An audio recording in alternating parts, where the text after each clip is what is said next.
Welcome friend, युक्ति IAS पर आप सभी लोगों का स्वागत है। आज 10 फरवरी है तो दैनिक जागरण के राष्ट्रीय संस्करण न्यूज़पेपर में पीटी, मेंस और इंटरव्यू और कौन कौन से न्यूज़ को कवर किया गया है उस पर हम लोग नज़र डालेंगे, ताकि यूपीएससी और स्टेट पीसीएस स्टूडेंट के लिए जो महत्वपूर्ण न्यूज़ है उसको कवर किया जा सके। जितने भी आप लोग कॉम्पिटिटिव एग्ज़ाम फिल करते हैं, जिसमें सेंट्रल का हो, स्टेट गवर्नमेंट का हो, उससे पीटी फैक्ट क्या है उस पर भी हम लोग नज़र डालेंगे।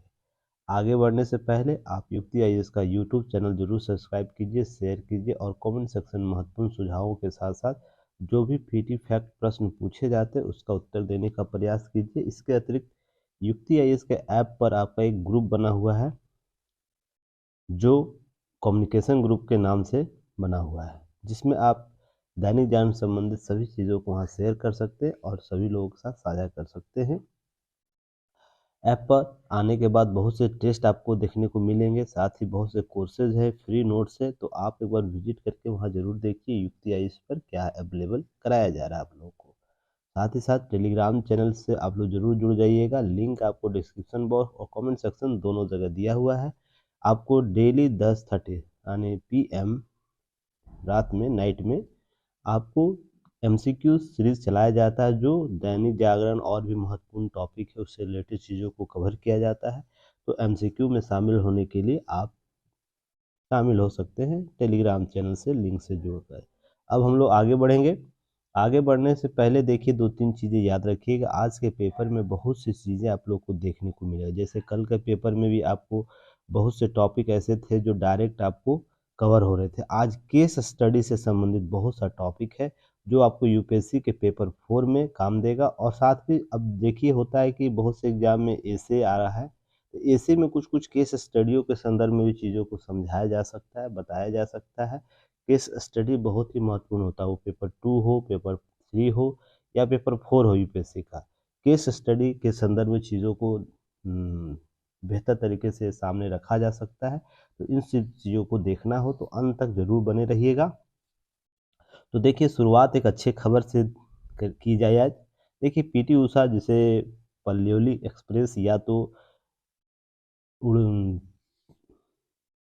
उड़ती हुई उड़ती हुई परी इनका नाम रखा गया था। तो इनके संदर्भ में देखिए, बहुत सी चीज़ें आपको पहले भी जानकारी होंगी कि क्या इनका स्थान है भारतीय खेल जगत में।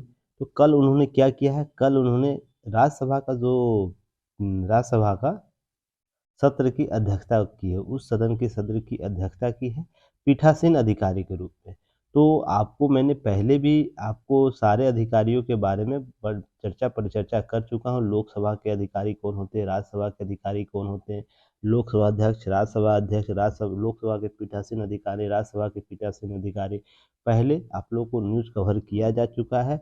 तो उस न्यूज़ को लिंक आपको शेयर कर दिया जाएगा, जो आपको टुडेज़ टॉपिक सीरीज दिया जाता है, टुडे टॉपिक क्या क्या किए हैं उस टॉपिक में आपको लिंक शेयर कर दिया जाएगा। आप वहाँ से कवर कर सकते हैं या प्लेलिस्ट में जाके भी देख सकते हैं कि कौन सा टॉपिक कहाँ पर है। ठीक है, तो उस टॉपिक के अतिरिक्त आपको क्या जानकारी यहाँ से लेनी है कि देखिए, इनके द्वारा एक ट्वीट किया गया है जब ये पद साझा कर रहे थे पीठासीन अधिकारी के रूप में। यह ट्वीट आपको याद रखनी चाहिए, आपके जीवन में बहुत काम देगा। और एक प्रशासक के तौर पर आपकी ये जिम्मेवारी भी होती है, यह जानकारी भी रखनी चाहिए आपके दायित्व क्या होते हैं, कर्तव्य क्या होते हैं। उसी में देखिए, फ्रैंकलिन डी रूजवेल्ट की बात की है इनके द्वारा। उनके द्वारा ये बातें की गई क्या, कि एहसास हुआ कि या बड़ी शक्ति या अधिकार जब आपके साथ जुड़ता है तो जिम्मेवारी आपके साथ जुड़ जाती है, बड़ी जिम्मेवारी आपके साथ जुड़ जाती है। अर्थात कहने का अर्थ है, जितना बड़ा पद होगा आपके दायित्व और जिम्मेवारी उतने ही बेहतर और अधिक हो जाएंगे। इनके कहने का सेंस ये है, और आपको प्रशासक के तौर पर ये हर जगह काम देगा। आपसे डी रूजवेल्ट के बारे में प्रश्न पूछा जा सकता है, यह जो थ्योरी है, यह कॉन्सेप्ट है, आप इसको किस संदर्भ में देखते हैं। तो यह बहुत ही इम्पोर्टेंट फैक्टर बन जाता है आपके एग्ज़ाम में। तो आप इसे ज़रूर कवर कीजिएगा, और लगातार हम चर्चा करते हैं, हर जगह का चर्चा करते हैं इस टॉपिक को, कि बड़ी शक्ति या बड़ी अधिक जिम्मेवारी के साथ क्या आती है, अधिक पदों के बाद क्या आ जाती है, जिम्मेवारी अधिक आ जाती है, रिस्पॉन्सिबिलिटी बढ़ती जाती है। जितने बड़े पद पर आप रहेंगे आपकी रिस्पॉन्सिबिलिटी उतना बढ़ता चला जाएगा। इसलिए आपके कार्य की शैली भी बढ़ती चली जाएगी, है ना? तो आप इसको कोऑर्डिनेट करने का प्रयास कीजिएगा हर पद के साथ। बाकी एग्जाम्पल आपको पता है कि मान लीजिए एक 4th ग्रेड का जो कर्मचारी होगा उसके कार्य कम होंगे, क्षेत्र उनके कम होंगे। उसके बाद जैसे ही अपर ग्रेड में आएगा, ए ग्रेड का अफ़सर आएगा, उसके कार्य और दायित्व के क्षेत्र व्यापक होते जाएँगे। उसी तरह सबसे सर्वोच्च पद पर जो रहेगा हमारा राष्ट्रपति है, प्रधानमंत्री पद है, तो क्या होता है वो पद और दायित्व उसके और भी बढ़ते चले जाते हैं। तो ये संदर्भ आपको समझने की ज़रूरत है। चलिए नेक्स्ट हम लोग बात करेंगे। देखिए यूपीएससी के जीएस पेपर 4 में भ्रष्टाचार से संबंधित केस स्टडी आपके सामने एक है, या तो एग्जाम्पल भी आप इसे दे सकते हैं कि बंगाल में अवैध तरीकों से भर्ती लगभग लगभग 2819 लोगों को बर्खास्त करने का निर्देश दिया गया है। तो यहाँ बात देखिए केस स्टडी के तौर पर 2-3 चीज़ें आपसे यहाँ से पूछी जा सकती है। पहला प्रश्न यह पूछा जा सकता है कि आप इस संदर्भ में आपका कोई भी एग्जाम्पल दे देगा, जो भी उस समय घटना घट रहा होगा, उस समय के एग्जाम्पल देकर आपसे प्रश्न किए जा सकते हैं कि इस मान लीजिए बंगाल अभी चल रहा है, आप जब उस समय कर रहे हो कहीं किसी और स्टेट का नाम हो सकता है, उसमें कुछ अवैध तरीके हो सकते हैं या इस प्रकार से प्रशासनिक भ्रष्टाचार, राजनीतिक भ्रष्टाचार, बहुत भ्रष्टाचारों का स्तर मिला, साँठ-गाँठ सभी का होगा, तो उससे संबंधित आपका क्वेश्चन यहाँ से किया जा सकता है। यहाँ से आप पूछा जा सकता है कि बंगाल अवैध तरीके से भर्ती में राजनीतिक प्रशासनिक गठजोड़ में भ्रष्टाचार के स्तर किस रूप से प्रभावित होते हैं और भ्रष्टाचार को इस प्रकार के भ्रष्टाचार को कम करने का क्या उपाय किए जा सकते हैं। आपको ये सब प्रश्न किए जाएंगे। यह इंटरव्यू में बहुत वैलिड प्रश्न हो जाता है, आपसे डायरेक्ट प्रश्न पूछा जाता है। तो जैसे कि मेरे इंटरव्यू में पूछा गया था, बट मैं आपको पहले मेरे इंटरव्यू का वीडियो जाके देखिएगा, आपको वहाँ मिल जाएगा कि मुझसे क्या प्रश्न पूछा गया था, किस प्रकार से प्रश्न पूछे गए थे। तो आपको ये सब चीज़ें आपको ध्यान रखनी चाहिए। ये सब आपको केस स्टडी के तौर पर आपको प्रश्न पूछा जा सकता है। इसी में देखिए क्या हुआ है कि एक प्रश्न ने आपको यहाँ पर सारी चीज़ों को सवाल का जवाब दे देगा। जैसे नौकरी में बर्खास्ती की गई, ओमार सीट में देखिए गड़बड़ी करके लगभग 2819 लोगों को भर्ती की गई। यहाँ पर 2-3 चीज़ें आपको ध्यान रखनी है। एक ध्यान ये रखना है कि जो आपको इसमें संलग्न व्यक्ति है, उसको किस रूप से आपको प्रताड़ित किया जा रहा है, उसको किस प्रकार से दंडित किया जाएगा, या इसमें जो रैकेट है, रैकेट के भी जो जुड़े लोग हैं, अदृश्य शक्तियाँ जो हैं, अब है ना कोई तो व्यक्ति होगा जो इसको सरगना होगा इसका, उस सरगने पर भी बहुत से लोग राजनीतिक प्रशासनिक आशय होगा। तो उस अदृश्य शक्तियों के संदर्भ में न्यायालय क्या कुछ कर पाती है? नहीं तो ये प्रक्रिया लगातार सभी स्टेटों में समान रूप से आपको देखने को मिलेगा। वो बिहार हो, यूपी हो, बहुत से स्टेट है, हरियाणा है, एमपी है, कोई ऐसा स्टेट भारत का नहीं है छिपा हुआ इंडिया का, जहाँ पर कुछ न कुछ आपको इस प्रकार के प्रशासनिक अनियमितता, रोजगार में अनियमितता जो हो रही है, नौकरियों में, नियोजन प्रक्रियाओं में अनियमितताएँ हो रही है। अब देखिए मौन स्वीकृति दे दे वो अलग मैटर है, पर ये कहीं न कहीं झलक रहा है ना, इस पे रिस्पॉन्स आपको टीम स्टूडेंटों के द्वारा दी जाती है, लगातार होता है ये सब चीज़ें। तो आपको ये ध्यान देने वाला होगा, इसमें 2-3 चीज़ें आपको, एक तो जो जो प्रत्यक्ष रूप से सामने दिख रहा है और जो अप्रत्यक्ष रूप से नहीं दिख रहा है। तो क्या न्यायालय उस दोनों पर कार्य करेगा, केवल क्या प्रत्यक्ष जो दिख रहा है, जो संलग्न व्यक्ति उसको दंडित करने, सरगना को नहीं करेगा तो फिर क्या मायने रह जाएगा? तो ये सब चीज़ें आपसे पूछी जा सकती है, तो केस स्टडी में आपको इसका एक सक्षम उत्तर आपके पास होना चाहिए। और ये हर व्यक्ति का अलग-अलग तरीके से हो जाएगा, नहीं, ये आपको ध्यान रखिएगा। क्या मैं अगर आपको बता रहा हूँ कि अमर सर का अलग हो सकता है व्यू, आप एक स्टूडेंट का अलग व्यू हो सकता है, एक्स कोई स्टूडेंट उसका व्यू अलग हो सकता है। पर समग्र रूप से ये ध्यान रखना है कि उसमें क्या बातें होनी चाहिए, एक जो सदृश्य शक्तियाँ, एक अदृश्य शक्तियाँ हैं, या तो जो प्रत्यक्ष रूप से भागीदार है और जो अप्रत्यक्ष रूप से, दोनों को आपको इसमें शामिल करना है, दोनों पार्ट को, ठीक है? आप अपने-अपने भाषाओं से, अपने-अपने संदर्भों से आप इसे एग्जाम्पल को पुट कर सकते हैं, बता सकते हैं। चलिए नेक्स्ट हम लोग बात करेंगे। देखिए राष्ट्रीय महत्व का बुलेट ट्रेन प्रोजेक्ट है, high court Mumbai Ahmedabad bullet train जो परियोजना है, उस पर देखिए दायर किया गया था अधिग्रहण, भूमि अधिग्रहण से संबंधित। मान लीजिए भूमि जा रहा है, वहाँ पर सभी क्षेत्र अधिग्रहण होंगे, पर मान लीजिए ये कोई ऐसा पार्ट था जहाँ अधिग्रहण नहीं हुआ था। कारण उसके पीछे ये था कि यह गोदरेज का एक कोई प्रॉपर्टी था जिस पर गोदरेज जो है कंपनी, वो नहीं दे रहा था इस मुंबई अहमदाबाद बुलेट ट्रेन के लिए परमिशन, ये भूमि अधिग्रहण संबंधी। तो ये जब मामला गया जनहित याचिका के संदर्भ में गया न्यायालय में, तो न्यायालय ने एक साफ तौर पर बोला कि यह राष्ट्रीय महत्व का प्रोजेक्ट है, यह ड्रीम प्रोजेक्ट है, इसलिए आपको इस प्रकार की चीज़ें हैं ना भूखंड को देना पड़ेगा। अब गोदरेज समूह एक बड़े भूखंड का अधिग्रहण नहीं हो पा रहा था क्योंकि इस समूह के हाईकोर्ट ने अपनी अधिग्रहण से संबंधित याचिका दायर की है। अब यहाँ पर एक चीज देखिएगा, यहाँ पे एक टर्मिनोलॉजी पूछा गया जो मैं आप लोगों को लगातार बात करता हूँ इस पर। सार्वजनिक हित को ज्यादा वरीयता मिलनी चाहिए। मैं आपको हमेशा बोलता हूँ ना कि जब भी बात आएगी युक्ति युक्त प्रतिबंध की बात की जाती है, तो क्या बात की जाती है? सार्वजनिक हित की बात की जाती है ना। मैं लगातार आप लोग से बात टॉपिक चर्चा करता हूँ। देखिए यहाँ भी आपको सुप्रीम हाई कोर्ट के द्वारा ये बात की गई कि निजी हित इंपॉर्टेंट नहीं हो जाते, हर मामले में यह लागू होता है, केवल इसी मामले में लागू नहीं होगा। तो आपको इस चीज को ध्यान रखना। आप किसी व्यक्ति विशेष की बात हो रही है, धर्म विशेष की बात हो रही, जात विशेष की बात हो रही, पंथ विशेष की बात हो रही, या किसी समूह की बात हो रही, अगर बात यहाँ पर एक व्यक्ति से जुड़ा होगा तो यहाँ पर समस्या का निराकरण अलग तरीके से होगा। पर सामूहिक दायित्व, सामूहिक लोगों का यह भावना इससे जुड़ा होगा, या राष्ट्रीय महत्व का कुछ विषय होगा जिसमें सार्वजनिक वरीयता इंपॉर्टेंट हो जाएगी। इसमें गोदरेज का या कुछ एक्स कोई वाई जेड कोई भी कंपनी हो सकती है, कोई व्यक्ति हो सकता है।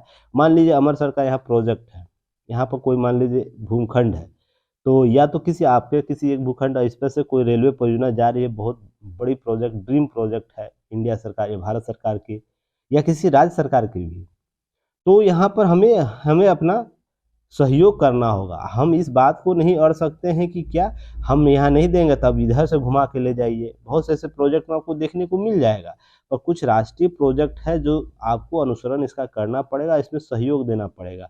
इसके लिए राज्य युक्ति प्रतिबंध लगाने के लिए प्रतिबद्ध है, ध्यान रखिएगा। तो यहाँ पर न्यायालय आपको क्या कर रहा है, आपके मौलिक अधिकार है ना, ये मान लीजिए किसी व्यक्ति या व्यक्ति समूह का ये मौलिक अधिकार है, उसके मौलिक अधिकारों में है कि उसके अपने संपत्ति की रक्षा करना, है ना।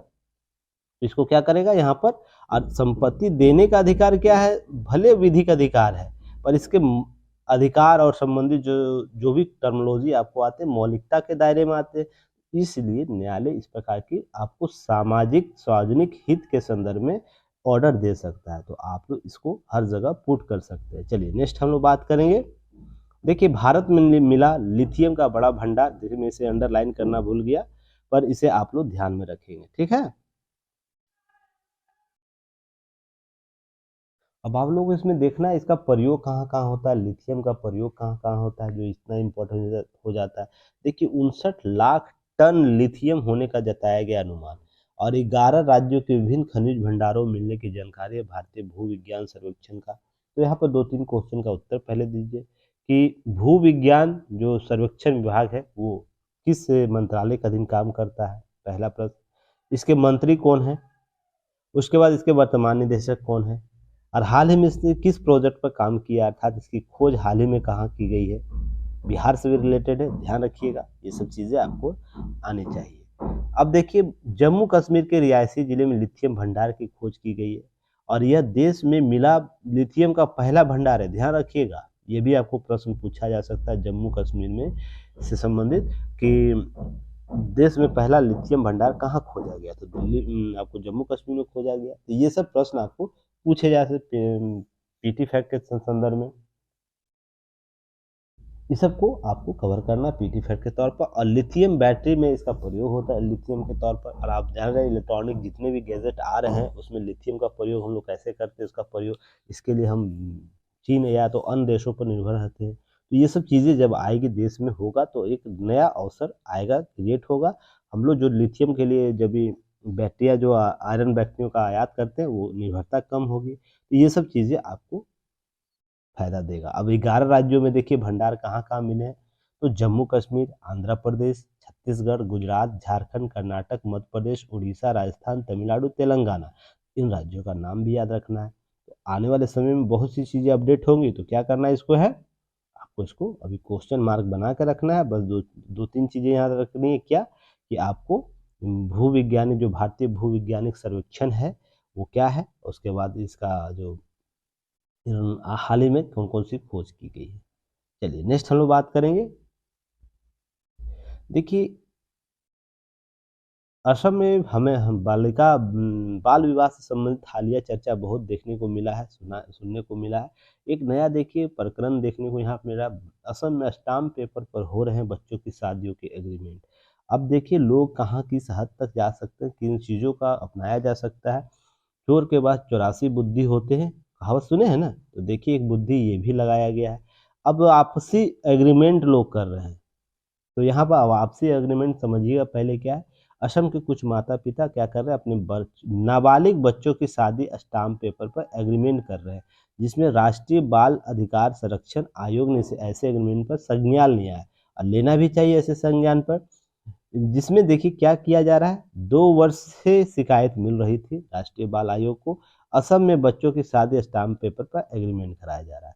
यहाँ पर देखिए क्या होता है, इन सभी ऐसे कई एग्रीमेंट आयोग को मिले, इन सभी में मुस्लिम समुदाय के माता-पिता अपने नाबालिग बच्चों की शादी कर आपसी सहमति से करार किए और स्टाम्प पेपर पे एक नोटरी द्वारा, जो नोटरी क्लब होता है, उसके द्वारा जो सत्यापित किया जाता है, एग्रीमेंट में बच्चे और बच्ची और बच्चे के पिता की ओर घोषित किया जाता है कि वे मुस्लिम धर्म के मानने वाले हैं और उसके बाद अभी उनके बच्चे नाबालिग हैं। देखिएगा अभी बच्चे नाबालिग हैं और जैसे ही वे शरीयत के मुताबिक बालिग हो जाएँगे, उनकी आपस में शादी करा दी जाएगी। तो सोचिए कि लोग किस तरीके के आपको किस प्रकार के तरीके निकालते हैं किसी भी चीज़ों को अंजाम देने के लिए। अर्थात देखिए बात यहाँ ये नहीं है कि एग्रीमेंट जायज़ है।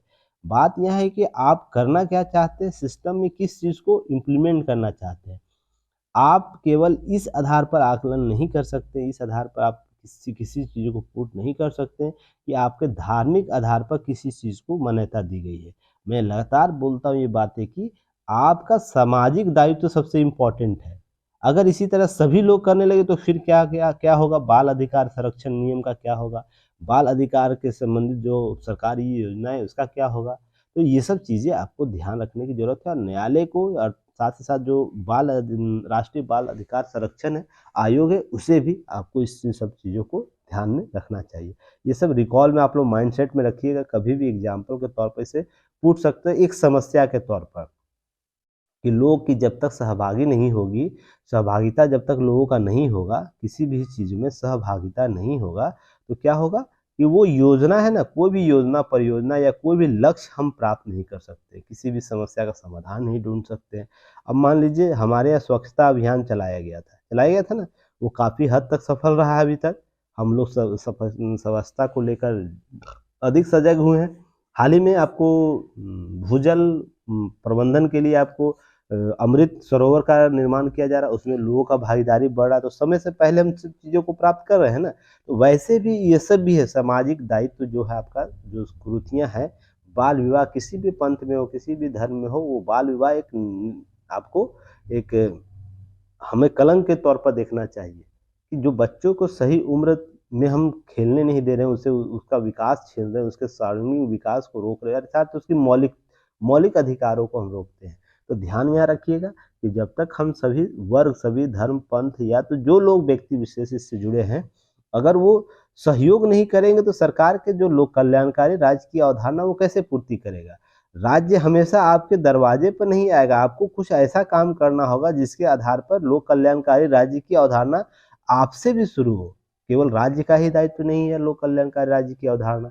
अब राज्य तो नियम कानून बनाए हुए हैं, पर लोग इसके लिए देखिए तोड़ क्या निकाल रहे हैं। तो इसके लिए समस्याओं का समाधान आपको इस तरीके से भी ढूँढने की ज़रूरत है। चलिए नेक्स्ट हम लोग बात करेंगे। आप लोग चैनल को शेयर सब्सक्राइब ज़रूर कीजिए, कमेंट ज़रूर कीजिए, वीडियो अच्छा लगता है, आपको कुछ नया सीखने को मिलता है तो कमेंट कीजिए ताकि और भी लोग हमसे जुड़े, समझें कि युक्ति आईएएस आप लोग के लिए क्या लेकर आया, क्या इस पर मेहनत की जा रही है, किस तरीके से आप लोगों को एग्ज़ाम में हेल्प हो रहा है। बस आप लोग क्या करते हैं, चीज़ों को देखते हैं, समझते हैं, आगे बढ़ जाते हैं। अभी जब तक सपोर्ट आप लोग नहीं कीजिएगा, तब तक हम लोग आगे नहीं बढ़ेंगे। बार-बार मैं ये सब चीज़ें बोलता हूँ, बोलना भी ठीक नहीं लगता है इस स्तर पर आकर मुझे। तो सहयोग कीजिए ताकि ताकि ये सब चीज़ें समझ में दूसरों को आए। कुछ वक़्त ऐसा आएगा जहाँ पर हम लोग स्वतः इम्प्रूवमेंट होना शुरू हो जाएँगे, उसमें थोड़ी मैं आप लोगों को बोलूँगा शेयर, सब्सक्राइब और उसके बाद कमेंट सेक्शन में कुछ युक्ति है इसके बारे में लिखिए। ऑटोमेटिक वो सिस्टम डेवलप हो जाएगा। और जब तक नहीं हुआ तब तक सपोर्ट बनाए रखिए ताकि हम लोग भी आगे बेहतर काम कर सकें। चलिए, अब देखिए बिहार में एक नई योजना लाई जा रही है। यह भी बिहार सरकार महिला सशक्तिकरण की बात हो और भी बहुत से कार्य में महिलाओं का उत्थान की बात हो, तो अब देखिए एक रोड मैप तैयार किया है महिला उत्थान के संदर्भ में बिहार सरकार के द्वारा किया गया है। वो पंचायती राज में इसका आरक्षण की बात हो, नौकरियों में आरक्षण की बात हो, पुलिस बटालियन की बात हो, या तो सामाजिक दायित्व के लिए नशाबंदी जो कार्यक्रम है वो आपको कार्यक्रम शराबबंदी जो पूर्णतः शराबबंदी का कार्यक्रम है उसमें जो अग्रणी भूमिका अदा किया, हालांकि उसके प्लस पॉइंट और नेगेटिव पॉइंट अलग अलग मैटर है, पर जो योजनाएं लाया कहीं ना कहीं देश में एक रोड मैप के तौर पर लाया। अब देखिए बिहार क्या कर रहा है, खिलाड़ी पदक लाएंगे जो बिना साक्षरता के ग्रेड 1 के नौकरी पाएंगे। देखिए कितना बड़े योजना ला बिहार सरकार अब ला रहा है। इसके लिए इंफ्रास्ट्रक्चर डेवलप करने का प्रयास किया जा रहा है, तो उसी में देखिए चीज़ें आपको याद रखनी है। अगर जो बीपीएससी के स्टूडेंट है इन सब चीज़ों को देखिए, या तो जो भी यूपीएससी के स्टूडेंट है अगर इस प्रकार से मानव संसाधन के बेहतर प्रबंधन की बात आती है तो वहाँ पर एग्जाम्पल के तौर पर इस एग्जाम्पल को आप पुट कर सकते हैं कि मानव संसाधन है उसका बेहतर या बृहत्तम प्रयोग हम कैसे कर सकते हैं, उसको उसका बेहतर आउटपुट कैसे निकाल सकते हैं। इसके लिए सब योजनाओं का नाम आपको याद होना चाहिए। इसी में देखिए क्या होगा, यह कब किया जा रहा था, 18वें राष्ट्रीय अंतर जिला जूनियर एथलेटिक्स मीट में यह किया जा रहा था। नीड जेम इसका नाम दिया जाता है। शुभारंभ के अवसर पर किया गया है। यहाँ पर तेजस्वी यादव उप मुख्यमंत्री थे, उन्होंने भी बातें की है कि मोइल हक स्टेडियम वहाँ पर राष्ट्रीय अंतर्राष्ट्रीय अब खेल होगा, उसको पुनरुद्धार करने का प्रयास किया जाएगा। अब ये देखिए इनकी मंशा कितनी हद तक सही होगी, और जब तक धरातल पर चीज़ें उतर नहीं आएंगी तब तक नहीं किया जा सकता, तब तक प्रश्न चिन्ह रहेगा। तो यहाँ पर ध्यान ये रखना कि बिहार अब क्या करेगा, ग्रेड 1 की नौकरी देगा बिना साक्षात्कार के, अर्थात बिना इंटरव्यू के। अगर कोई पदक लाता है राष्ट्रीय अंतर्राष्ट्रीय स्तर पर तो उन्हें उन खिलाड़ियों को दिया जाएगा। तो ये सब चीज़ें आपको याद रखनी चाहिए। नेक्स्ट हम लोग बात करेंगे, देखिए केस स्टडी दूसरा यहाँ पर आपको मिल गया, आयुष्मान योजना की नेशनल एंटी फ्रॉड यूनिट की आशंका पर हुई जांच के में कुछ महीने लगता लास्ट मंथ में भी एक केस स्टडी इससे संबंधित आयुष्मान भारत से आपको कवर किया था। तो आपको ध्यान रखना केस स्टडी में क्या होता है। केस स्टडी में कोई सरकारी योजना होता है, उसकी असफलता और सफलता के बारे में बात की जाती है, उसके ड्रॉबैक्स और पॉजिटिव पॉइंट जो उभर कर सामने आते हैं उसके बारे में उसके केस स्टडी के तौर पर देखा जाता है। तो देखिए भारत सरकार ने आयुष्मान भारत का योजना लाई थी, बेहतर योजना थी गरीबों लोगों के लिए। तो इसमें लोग क्या करें, किस प्रकार से भागीदारी दे रहे हैं, अपने नेगेटिव वर्क के तौर पर क्या कर रहे हैं लोग, देखिए फर्जी मरीजों के जरिए फर्जी मरीज का लिस्ट बनाया गया होगा जिसमें 40 निजी अस्पताल उसमें जुड़े हुए, मोटी रकम भारत सरकार से ले रहे। इसके लिए क्या मैंने उस दिन भी आप लोगों को बताया था कि याद होगा, जो लोग वीडियो देखे होंगे कमेंट सेक्शन में ज़रूर बताइएगा, हाँ उसने वीडियो देखा। मैंने उस दिन भी बोला था जब तक कोई भी संस्था इस प्रकार के अतिक्रमण में, इस प्रकार के भ्रष्टाचार में संतृप्त लोगों को नज़ीर पेश करने वाली सजाएं नहीं देगी तब तक, है ना, ऐसे ही चलता रहेगा। आज छत्तीसगढ़ होगा, कल बिहार होगा, परसों झारखंड होगा, इसी तरह अन्य राज्यों का नाम आता रहेगा, और इसी तरह पश्चिम बंगाल का भी नाम आएगा, इसी तरह अन्य स्टेट। इंडिया का कोई स्टेट नहीं होगा जहाँ पर इन के प्राकृतिक तरीके से इस प्रकार के फ्रॉड, आज आयुष्मान है तो कल कुछ और भी होगा, XYZ कोई भी योजना हो सकता है।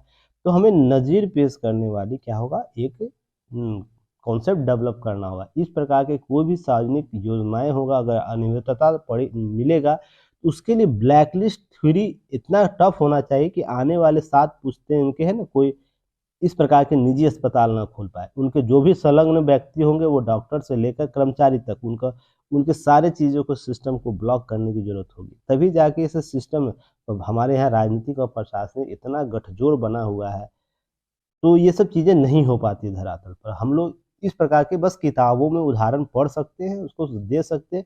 हम भी इंटरव्यू में जाएंगे ऐसे ऐसी बातें कहेंगे, बहुत बहुत अच्छा क्रांतिकारी उदाहरण है, पर आप धरातल पर देखिएगा वही व्यक्ति कल जाएगा सिस्टम इस प्रकार से अतिक्रमण का सहयोगी बन जाएगा। ये कहीं ना कहीं हकीकत है। तो इसके लिए क्या करना है, आपको इसके प्रकार के फैक्ट को आपको कलेक्ट करना, केस स्टडी के तौर पर इन सब चीज़ों को। आने वाले समय में ये सब चीज़ें होंगी, वेट एंड वॉच कीजिए। समय बदल रहा है, परिस्थितियाँ बदल रही हैं, तो लोगों का नज़रिया भी बदलेगा। तो इन सब चीज़ों को याद रखना केस स्टडी के तौर पर। पहले भी मैंने इस पर चर्चा किया, तो आप लोग को क्या करना है, केस स्टडी करने से पहले 2-3 चीज़ें याद करना है, उसका क्वेश्चन का आंसर देना है। पहला, आयुष्मान योजना क्या है, इसमें किसे लक्षित किया गया, लक्षित वर्ग समूह क्या है, साथ ही साथ इसमें कितने का सहयोग किया जाता है, किन किन बीमारी, लगभग कुछ बीमारियों का नाम आप बता सकते हो जो गंभीर श्रेणी में आते हैं।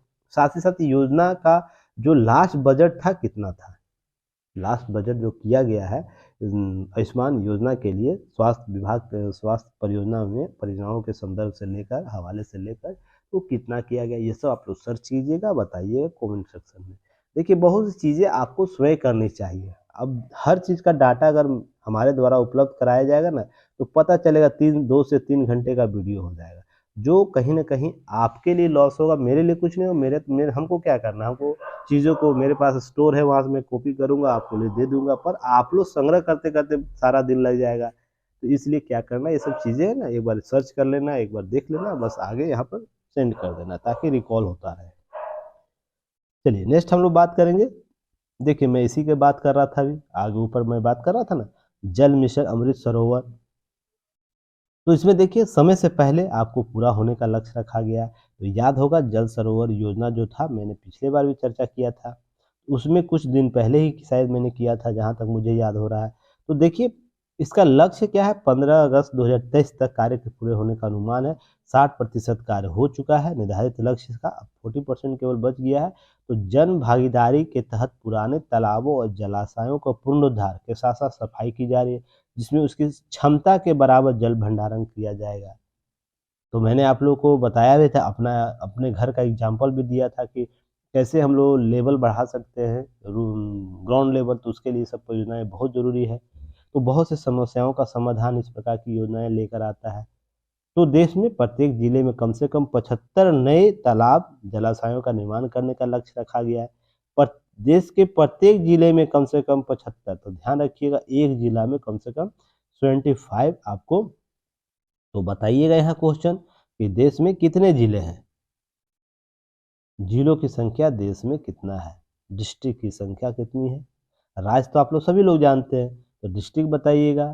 तो आप लोग नेट पर सर्च कीजिएगा, मिल जाएगा फटाक देना, आप लोग इसको देख लीजिएगा, रिकॉल कर लीजिएगा।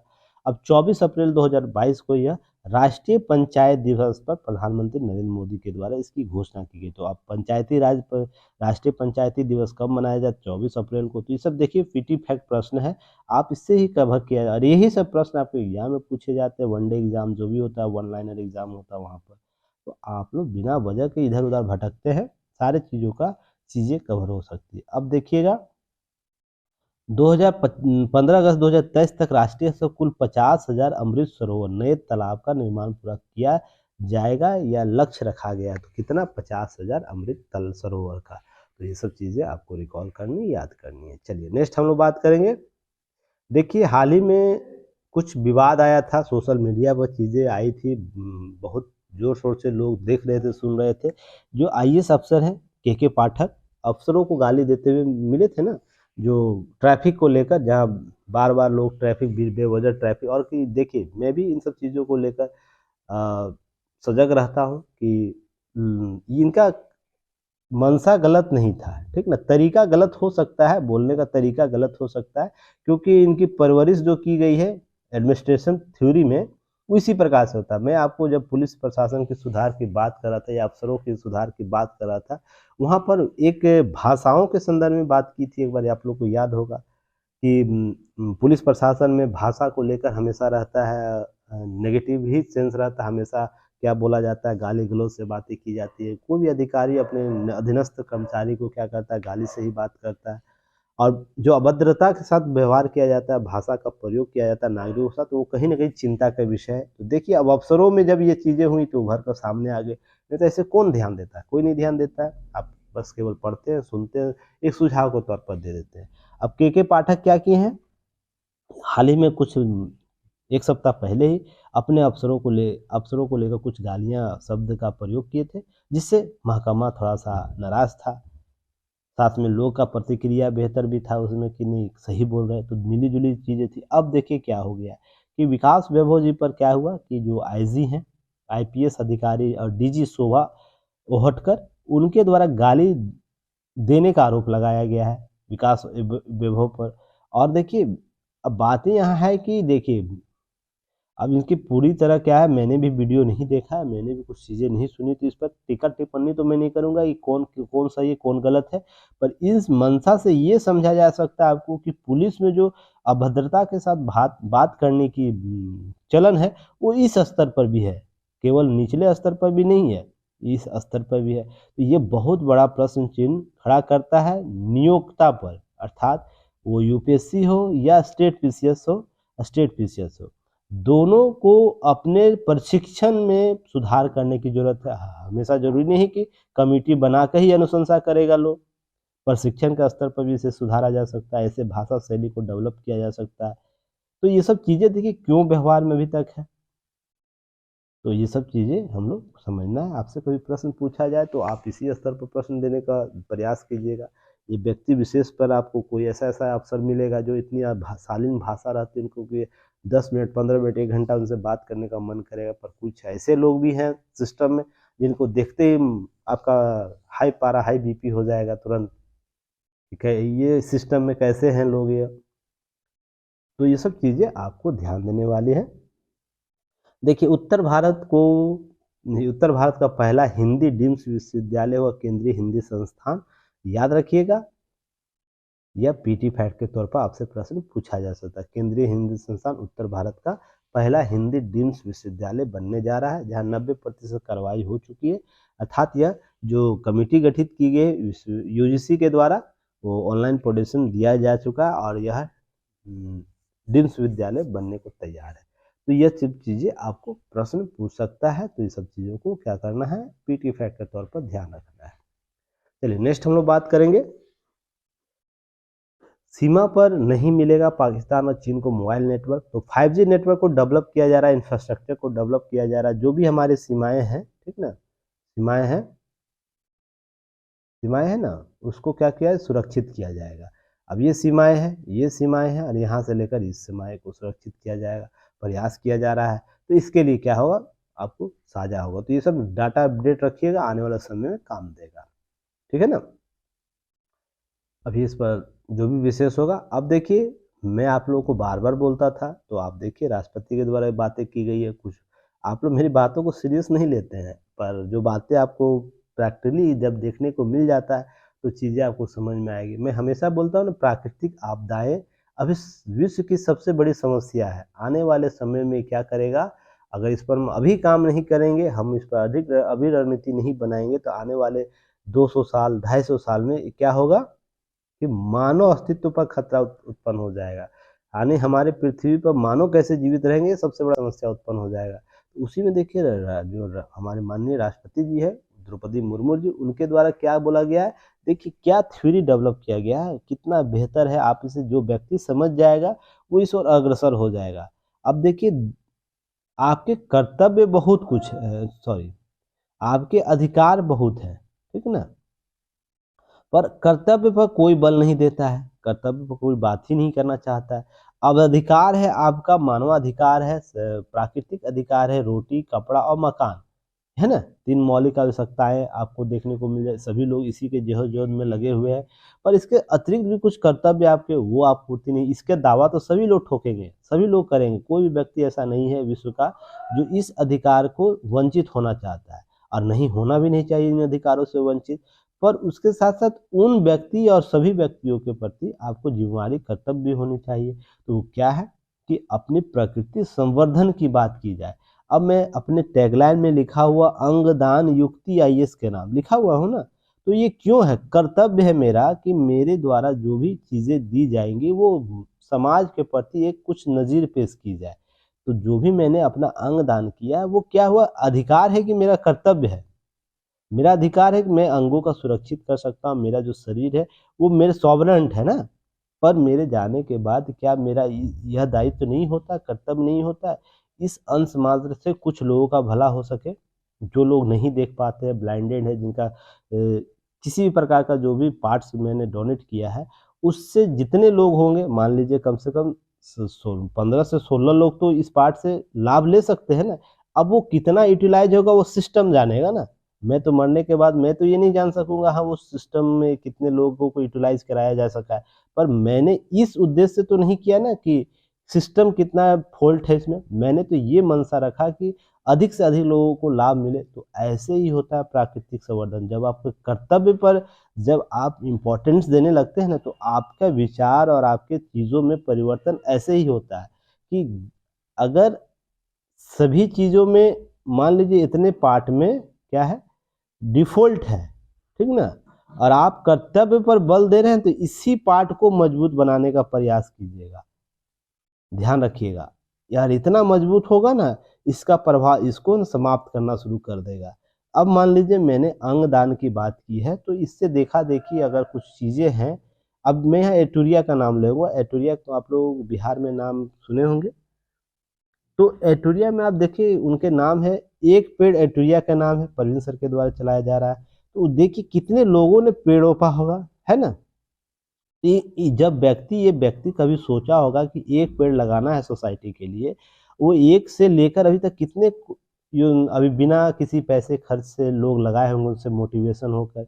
सरकार, बिहार सरकार क्या है, 2 करोड़ पेड़ रोपने का लक्ष्य निर्धारित की, उसके लिए इंफ्रास्ट्रक्चर डेवलप कर रही है, पैसे खर्च कर रही है।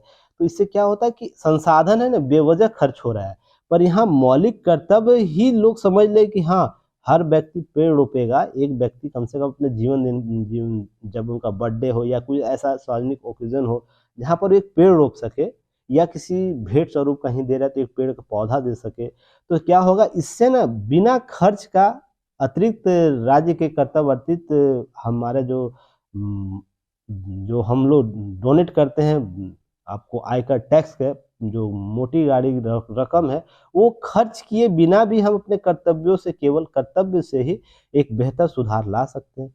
वैसे ही मैंने अभी आपको बोला अंगदान के संदर्भ में, अंगदान अगर कितनी बड़ी समस्या है, लोग, मैंने आपको हाल ही में रिपोर्ट दिया था, तो लोग हैं 2 से 4% है लोग डोनेट कर रहे हैं, पर यहाँ मांग डिमांड है 40 से 45 लोगों को अंग का जरूरत है। तो लोग क्या करेंगे, धीरे धीरे इसको समझेंगे। एक समय ऐसा आएगा कि अंगदान एक नज़ीर पेश होगा इसी तरह। तो परिवर्तन ऐसे ही आते हैं। अब मैं ज़बरदस्ती सबको बोलूँ तो आप लोग अंगदान, चलिए मैं आपके लिए इतना देता हूँ, 10 लाख देता हूँ, आप अंगदान कर दीजिए, तो कोई व्यक्ति अंगदान करेगा? नहीं करेगा। और जब उसमें सॉवरेंटी आएगा, ऐसे ही मान लीजिए पेड़ पौधे लगाना या सरकार इस प्रकार से करेगी, तो पेड़ लगाने के लिए, प्रत्येक पेड़ को लगाने के लिए 100 रुपया दे रही है, मान के चलिए। तो कितने लोग, 100 लोग लेने के चक्कर में तो आप 10,000 रोप दीजिएगा, ठीक ना, 10,000 पेड़, 1 लाख पेड़ तो रोपा जाएगा, पैसे तो ले लिया जाएगा, पर इसका देखभाल अंतिम समय तक कितने लोग करेंगे? कितना इसमें से मान लीजिए जो भी पेड़ रोपा गया, उसका यूटिलाइजेशन अंतिम समय तक कितने लोगों के पास हो पाएगा, अर्थात तो जीवित पौध कितने तक रहेगा? केवल 100 रुपया लेने के चक्कर में लोग, पर जब कर्तव्य इसमें समाहित हो जाएगा, तो आप इसे पैसा भी नहीं दीजिए तो भी यह पेड़, मान लीजिए 10,000 पेड़ रोपा है, तो अगर प्राकृतिक कारणों से या किसी भी कारणों से, मानवीय कारणों से कुछ पौधे मर जाते हैं समय से पहले, पर इसमें से लगेगा कम से कम 50%, कम से कम 60%, 70% पौधे ऐसे होंगे जो जीवित रहेंगे और एक बृहद पेड़ बनेंगे, और इसमें आपको जो भी पर्यावरणीय समस्या है उसको दूर करने में अपना सहयोग करेंगे। तो यह कर्तव्य से ही निर्धारित किया जा सकता है, इसको हम किसी प्रकार का लालच से नहीं कर सकते। वैसे ही आपको ध्यान रखना है कि जब भी दायित्व की बात आए ना, तो सबसे पहले आप आइए। तो प्राकृतिक संवर्धन करने की जरूरत है, तो अर्थात कर्तव्य की यहाँ बात की जा रही है। तो ये आपको क्या करना है, केस स्टडी के तौर पर, एग्जाम्पल के तौर पर, या तो कभी इंटरव्यू में ऐसा पूछा जाए आपसे प्रश्न, तो आपको इसी प्रकार से उत्तर देने का प्रयास कीजिए। भाषाएं अपनी अपनी होगी, आप कोई भी एग्जाम्पल पुट कर सकते हैं, किसी में बहुत से ऐसे समाज में है। अब बताइए, एक पद्म श्री किन्हीं किन्हीं को दिया गया था लास्ट गत वर्ष ना, जो महिला थी जिनका बच्चा नहीं था, कपल को, तो क्या करे, पेड़ ही लगाना शुरू कर दिया, और लगातार 32 साल से 30 साल से वो पेड़ों पे, पता चला पूरा जंगल ही बना दिए हैं। तो बताइए कितना वो प्राकृतिक संरक्षण का काम किए हैं। अब यही सब चीज़ें होती हैं आपको समझने वाली। और ये विषय कहाँ बोले थे, human as foundation of the value based society में ये बातें की जा रही थी। तो आप लोग विजिट कहाँ किया गया आपको राष्ट्रपति के द्वारा, तो आप उस सब भी ध्यान रखिएगा, प्रश्न में पूछा जा सकता है। चलिए नेक्स्ट हम लोग बात करेंगे। देखिए मैं आपको हर बार बोलता हूँ, आज भी बोल रहा हूँ कि किताबी ज्ञान मत रखिए। किताबी ज्ञान रखने से आप किताब के कीड़े हो सकते हैं, किताब एक अच्छी नौकरी पा सकते हैं, पर आपका सर्वांगीण विकास कभी नहीं होगा। मैं हमेशा बोलता हूँ और हमेशा इसी बात पर अटक रहता हूँ। आप मान लीजिए आप आईएएस भी बन गए, आईपीएस भी बन गए, मान लीजिए किताबी ज्ञान से बन भी गए, पर क्या आप उन समाज के लिए नज़ीर पेश कर पाइएगा कभी, जो धरातल वे पर आपको धरातल वे पर जो प्रताड़ित है या तो जो सभी संसाधनों से वंचित हैं? कभी कर पाइएगा? सोच के देखिएगा, कभी नहीं कर पाइएगा, क्योंकि आप उन मौलिकता को समझ ही नहीं पाइएगा कि वो समाज के लिए क्या होता है। अब मैं प्रशिक्षण आईएएस आईपीएस या तो पीसीएस अधिकारी का जो प्रशिक्षण शैली है, मैं हमेशा उस पर सवाल करता हूँ कि मान लीजिए आप देखिए कल्चर को डेवलप कर देते हैं, अभी जो इनका चयन हुआ होगा नहीं हुआ होगा, वो समान आपको स्टूडेंट है, बहुत गरीब गुरबा लोगों से आया हुआ है, और जैसे ही वो जाता है ट्रेनिंग पीरियड में, एक अलग वर्ग में वो चला जाता है, अलग जन्म उसका हो जाता है, अलग वर्ग में जाता है, जहाँ पर वो समस्याओं को कैसे देखता है, एक वाइट कॉलर कॉन्सेप्ट के तौर पर देखता है। देखिएगा, समझिएगा, समय आने के बाद ये सब चीज़ें, अभी बोलूँगा तो बातें इधर से उधर हो जाएंगी। देखिए फिर बंगाल में मिड डे मील योजना, ये भी एक स्टडी के तौर पर है। तो देखिए यहाँ पर क्या है, फंडिंग का खतरा है। तो क्या हुआ, हाल ही में आपको मनरेगा पर भी, रोजगार गारंटी योजना पर भी सवालिया निशान उठाए गए थे, बंगाल की जो अनियमितता की गई थी। अब है क्या, बंगाल में जो मिड डे मील चल रहा है उसके धनराशि के आरोप लगाया गया। तो ये सब केंद्रीय जांच कमेटी गई हुई रिपोर्ट मांगा, क्या को इसको अपने रिपोर्ट सौंपा गया ताकि ऑडिट किया जा सके। तो देखिए बहुत से प्रश्न चिन्ह खड़ा होगा आने वाले समय में इस योजनाओं पर। राज्य सरकार पर प्रश्न चिन्ह खड़ा होगा, योजनाओं का आवंटन के संदर्भ में होगा, या तो सरकार का जो लोक कल्याणकारी उद्देश्य है उसको कैसे पूर्ति किया जाए, यदि इस प्रकार की कुछ अनियमितता देखने को मिलती है। तो सारे प्रश्नों का जवाब कुछ दिनों में आप लोग को मिलेगा, तो वेट एंड वॉच करना है। चलिए तब तक नेक्स्ट हम बढ़ते हैं आगे। तब तक आप लोग क्या करना है, कमेंट करना है सेक्शन में, चैनल को सब्सक्राइब करना है, शेयर करना है, व्हाट्सएप स्टेटस लगा सकते हैं, ग्रुप में शेयर कर सकते हैं, और जो भी आपको लगता है सहयोग कर सकते हैं, जैसे भी सहयोग कर सकते हैं कर सकते हैं। अब देखिए संदेश से परे है न्यायिक नियुक्तियां, इस पर मैं आप लोग कितनी दफ़ा चर्चा किया हूँ, आपको ये चीज़ें सारे आज यहाँ पर इंक्लूड कर दिया गया। जो भी मैं टर्मिनोलॉजी है यूज़ करता हूँ, पॉलिटी की क्लास में किया हूँ या तो दैनिक जागरण न्यूज एनालिसिस में पहले भी किया हूँ, सारे को यहाँ पर समाहित किया। तो सभी लोग क्या करना, आज इसके जितना अंडरलाइन किया हो गया है पेपर स्लाइड भेजा जाएगा, आपको स्क्रीनशॉट शेयर किया जाए, तो आराम से इसके टर्मिनोलॉजी को लिख लेना, उसके कॉन्सेप्ट को समझना है, जो जो मैंने आप लोग को यहाँ पर अंडरलाइन करके यहाँ पर दिया हूँ। तो देखिए यहाँ पर बात जो भी बातें की गई उसमें कुछ चीज़ें समझिएगा आप, कि सर्वोच्च न्यायालय ने कॉलेजियम व्यवस्था के बारे में क्या किया, न्यायिक नियुक्ति के यानी जो एनजेसी गठन किया गया था हाल जो आपको, उसमें असंवैधानिक घोषित किया, उस पर विचार विमर्श दोनों जारी होनी चाहिए। मैंने आपको क्या बोला था, वाद प्रतिवाद और संवाद का कॉन्सेप्ट भारत में होना चाहिए, सभी जगह सभी संस्थाओं में होना चाहिए। तो ये दोनों तो सभी करते, संवाद नहीं करते, तो सबसे बड़ी समस्या उत्पन्न आता है। पर ऐसा नहीं है कि यह चीज़ें सिस्टम को बेहतर खराब करता है, बेहतर बनाता है, वो भी विवाद उत्पन्न होता है। तो उसी में देखिए हमारे जो उपराष्ट्रपति हैं जगदीप धनखड़ जी और लोकसभा अध्यक्ष ओम बिरला जी, न्यायपालिका की न्यायिक लक्ष्मण रेखा उसके उल्लंघन की बात की गई थी, न्यायालय के द्वारा नहीं की जानी चाहिए, न्यायपालिका के द्वारा जो न्यायिक लक्ष्मण खींचा गया है, अर्थात आर्टिकल 50 की जो बात की गई है उसके बारे में बातें बोलते हैं, और भी चीज़ों की स्पष्टता देते हैं। उसी में कानून मंत्री के द्वारा भी स्पष्ट बातें की जाती है। यह सब पिछला घटनाक्रम है जो पहले भी बात की गई, अंडरलाइन पे जब दिया जाएगा वह पढ़ लीजिएगा। इन संस्थाओं के बीच संवाद के रूप में देखा जाना चाहिए, यह भी देखा जाना चाहिए। तो लोग इसे विवाद का कारण मान रहे हैं, पर यह संवाद का कारण भी हो सकता है कि हाँ कोई प्रश्न चिन्ह उठाया है, तो उसमें क्या तीनों संस्थाओं में पहले भी बात किया था कि कार्यपालिका, विधायिका और न्यायपालिका को क्या करनी चाहिए, एक टेबल पर आना चाहिए, राउंड टेबल पर, और विचार विमर्श करना चाहिए। मैंने पहले भी बोला हूँ ना। तो आप लोग समझिएगा कि संवाद बहुत जरूरी है, वो व्यक्ति व्यक्ति के बीच हो, व्यक्ति व्यक्ति समूह के बीच हो, या राज्य राज्य के बीच हो, या राज्य राष्ट्र केंद्र के बीच हो, या संस्थाएं संस्थाओं के बीच हो। संवाद का कॉन्सेप्ट हर जगह लागू होना चाहिए, तभी हम एक बेहतर प्रबंधन लेकर आ पाएंगे, नहीं तो क्या होगा कि चीज़ें हमें ऐसे ही डिसमैच आपको देखने को मिल जाएगा। तो इसलिए ध्यान रखिएगा, न्यायमूर्ति MSC छागला जो थे, जब मुंबई उच्च न्यायालय में मुख्य न्यायाधीश थे, तो उसमें तत्कालीन मुख्यमंत्री जो महाराष्ट्र के थे, मोरारजी देसाई के साथ न्यायिक नियुक्तियों पर सैद्धांतिक असहमति के बावजूद प्रतिमाह चाय या रात्रि भोज पर संवाद करते थे। तो ये कॉन्सेप्ट पहले हुआ करता था, परंपरा होता था, पर कुछ उस समय के बाद विगत 3 दशक में ये सब चीज़ें कहीं धराशायी हो गई है, यह कॉन्सेप्ट अब आया नहीं है। इसके पीछे 2-3 चीज कारण हो सकते हैं। उस समय के जो राजनीतिक लोग थे, उच्च विचारों वाले थे, मौलिकता के विचारक थे, हर चीज़ों को लेकर अपने उच्च जो मौलिक आदर्शों को लेकर चलते थे। जो भी राजनीतिक दौर के रहे हैं, मान लीजिए 47 से लेकर पहले और 47 से लेकर 60 तक के जो दशक, जो इस दौर के राजनीतिक आंदोलन में जो भागीदार लोग थे, जो जब तक वो सत्ता में रहे हैं, संवाद के स्तर को कायम रखें, क्योंकि ये प्रक्रिया ऐसी थी। जब से राजनीति में अपराधीकरण और राजनीतिक अपराधीकरण बढ़ा है, तो एन प्राकृतिक सिस्टम जब तक आया है, डेवलप हुआ है, जब गठजोड़ की राजनीति डेवलप हुई, तो वहाँ पर इस प्रकार से संवाद का जो कॉन्सेप्ट है वो कहीं धूमिल हुआ है। तो यही देखिए, परंपरा पुनर्जीवित क्यों नहीं किया जा सका है आज तक, इस पर सवालिया निशान ये क्लिक करता है। और ये होना चाहिए। मैं आपको बार बार बोलता था ये बातें पहले, कि वाद होता है तो प्रतिवाद भी होगा, प्रतिवाद होगा तो संवाद की स्थिति कहीं ना कहीं लॉफ है हमारे सिस्टम में। मैं लगातार ये बात बोलता हूँ ना, आप लोग को कमेंट सेक्शन में बताइएगा कि हाँ, मैं ये बातें आप लोग को कितनी दफ़ा किया हूँ, नहीं किया हूँ। तो ये चीज़ें कहीं ना कहीं लोप हो गई है, उसी की बात यह लेख कर रहा है कि नहीं, ऐसा होना चाहिए और ये सब स्तरों पर होना चाहिए।